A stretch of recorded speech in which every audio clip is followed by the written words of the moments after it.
Welcome to the Transum Podcast, a monthly roundup of the new features on the transum.org website, providing mathematical puzzles, games, learning activities, and the ever-popular mathematics lesson starter of the day.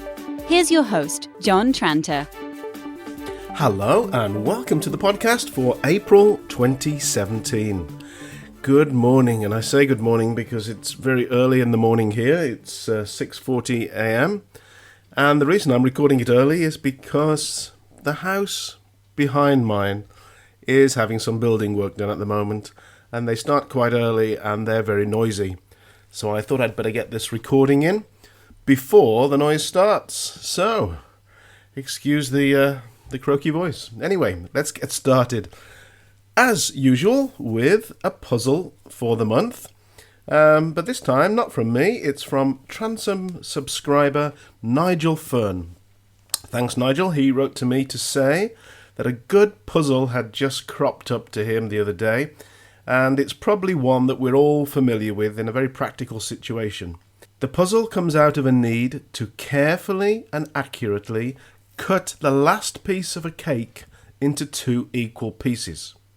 So you have to imagine, let's say, a delicious coffee and walnut cake, my favourite, and it's almost completely been eaten except for one last lonely slice that needs to be cut in two. So rather than cut the cake in the normal way from the sort of the centre of the circle to the midpoint of the arc, which can be a bit tricky if the slice isn't very big, you decide to cut the cake in a direction that's perpendicular to that. So you're not cutting the cake horizontally, but vertically, so that the centre of the original cake is on one side of your cut and the arc is on the other. So the question is, where do you make the cut so as to get two equal volumes of mouth-watering cake? So the answer, as usual, will be at the end of this podcast.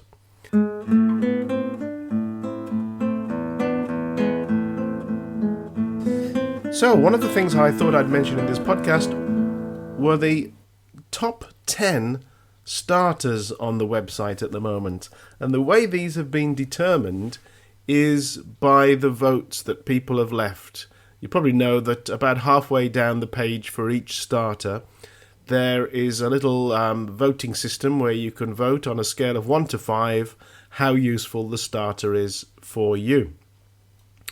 And when all these votes have been added up, we have a top 10. So, what are the top 10? Here they are, in reverse order. Number 10, Addle. This is a mental adding starter. Oh, and incidentally, the links to all these starters can be found on the website at transum.org/newsletter. Number 9 is one called Flabbergasted, which is actually a really intriguing puzzle involving factors and multiples, and if you haven't tried it yourself as a teacher, have a go. It's fascinating. Number 8 is called 1 out of 10, and it's perfect for the 1st of April. In fact, it's specifically designed for the 1st of April because it's a bit of a joke.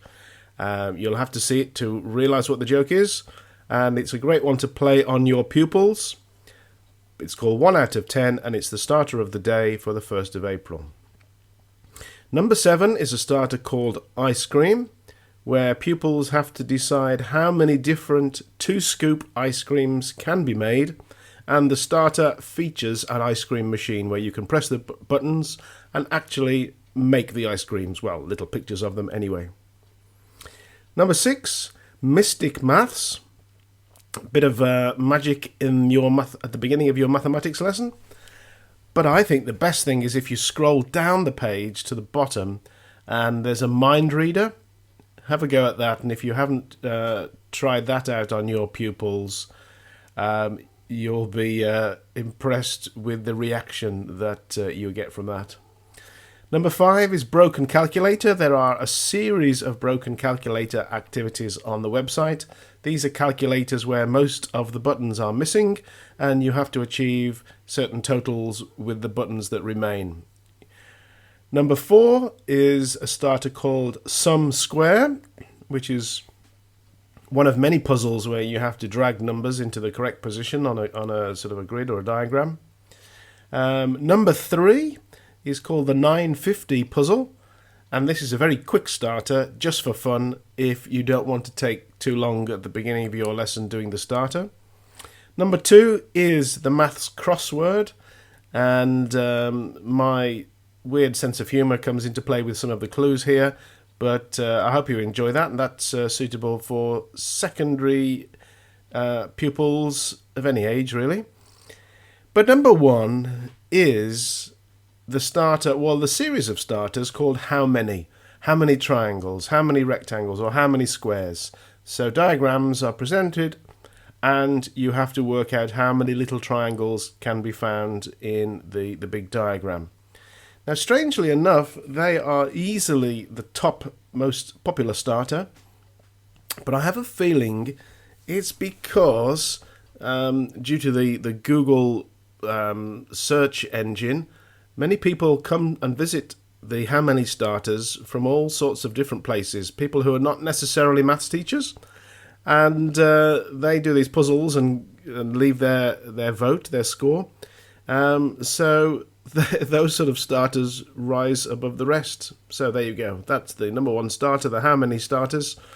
But actually, the one I use the most, the starter that I personally use the most, is the customizable starter, which is the starter called Refreshing Revision. I think it's 9th of April. But anyway, the link is in the newsletter. And this is a starter that can be customized for any particular group that you're teaching, and it's called Refreshing Revision because every time you load the page at the beginning of a lesson, a new set of questions on your chosen topics appear. So if you haven't seen that, take a look. You are listening to the Transum podcast. You can find Transum Mathematics at www.transum.org. So March was a very busy month with many hours given to updating the website as usual. Now, in addition to the pages that were improved, I will now mention some of the new features.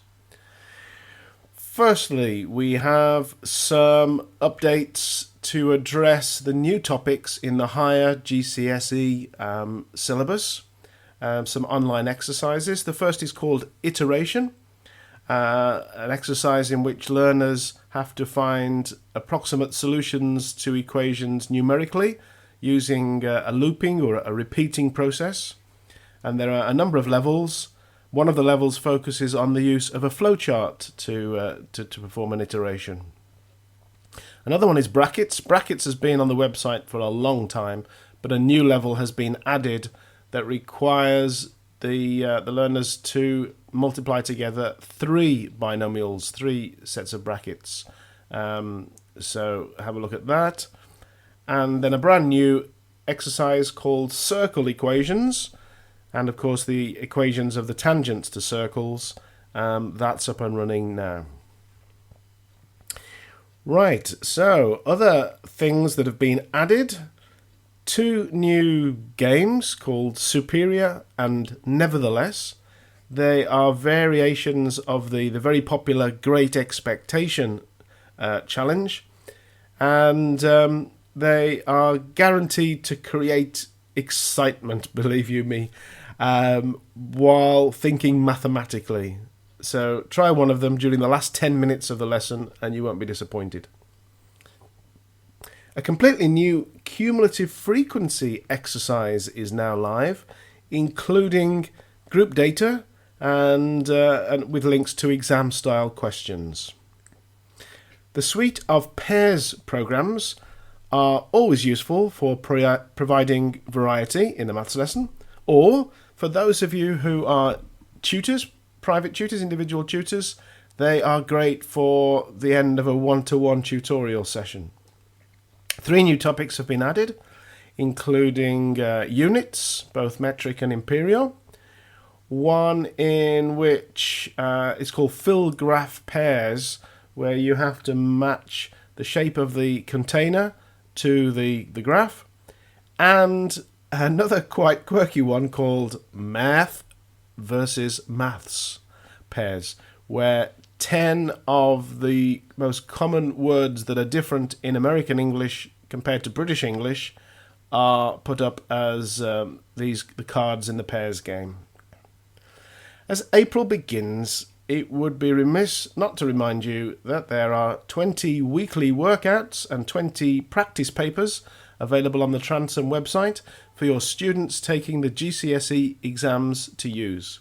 The weekly workouts focus on the higher grades of the foundation tier, while the practice papers are strictly for the higher tier candidates.